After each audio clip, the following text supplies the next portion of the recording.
She's a multi-talented woman who has done some great work in the film industry.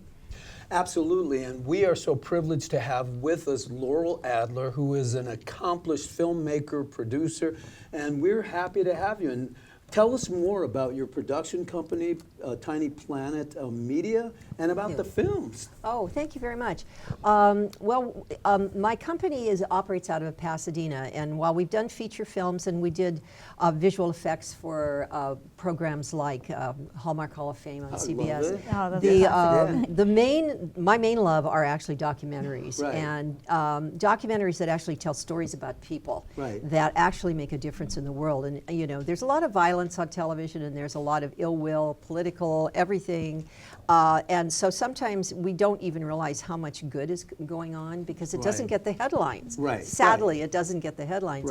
And so for the last 4 or 5 years, primarily I've done work where it's an individual or a group of individuals who are relatively, you know, they're everyday people. You know, they're not famous, but they've made a huge difference in their communities or in some cases internationally and in their own countries. And those are shown on, we're just launching a new channel, Tiny Planet Channel. And we can show the link to that later where you can watch these. But we're also looking for the public to tell us about other people. Because, you know, we find people through other people that have just made incredible differences in the world. There are heroes all around us, all and around they go and do their thing, and it's not for you know any highlight or anything. It's just because they want to make a change. It's amazing that you're taking the time to really highlight those kinds of people. Thank you for that. Thank you. You've brought a number of posters. Why don't you tell us a little bit about them? Because each of the posters are for projects that are up on the Tiny Planet Yes, they're channel. all up on the channel, plus some others. And they've all won one form or another of film awards. Sundance and those kind of festivals. Local, LA, La Jolla. And, but basically, a couple of them. The most recent one is actually called The Harder Way. And it actually took place in China. And these are people that are making a difference within their own country. Most of them are in this country, but not all of them. And part of it is that the Chinese educational system is very different from ours. And you take a test and keep taking tests, and you keep getting thrown off, you know, off the train, so to speak, of being able to go to university. And so this film is about three, well, they're not kids anymore, but they failed their entrance exams to go to high school. And so many kids, and then they just have no future. And instead they went to a technical school, and the bottom line is that these students that were considered failures, dropouts, kickouts basically, are now self-made billionaires. Exactly. That's the way to do it. And the United States, you know, when they make, because we have such an interconnected economy with China, whether we like it or not, it's just what it is that when they succeed, we succeed.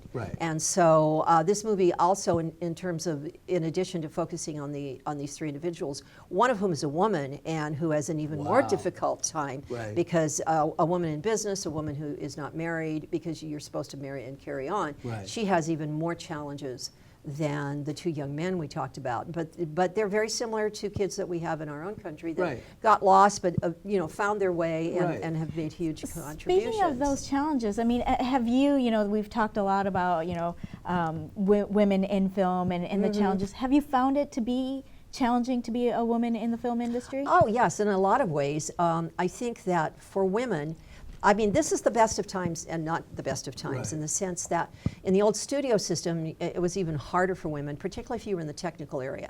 You know, and I do a lot of film editing and a lot of technical stuff. And when I went to college, I majored in acting, you know, not behind the camera, but it's very difficult. And now, because we have online streaming, video streaming, where you can literally start your own business like I did, set up your own channel, set up your own streaming, find your own projects, get your own financing.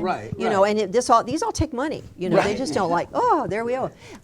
You can do that nowadays. And so some of the barriers, I think, that a lot of people, not just women, but we're talking about women in particular right now, if you have a different approach than maybe 10 years ago, you wouldn't have had these opportunities.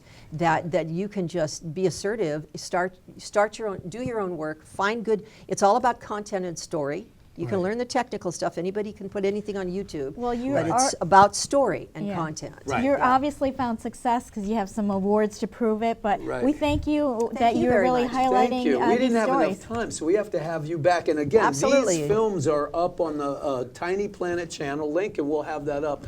Please watch them. Absolutely. Thank you so much. It's been a real pleasure. Thank you so much. And coming up, another truly amazing woman. This one's in an industry that's also been historically male-dominated. Yes, Ada Gates was the first female farrier, and she's going to move into another area, and we're excited about that. She's going from being a farrier to go into skincare. So we're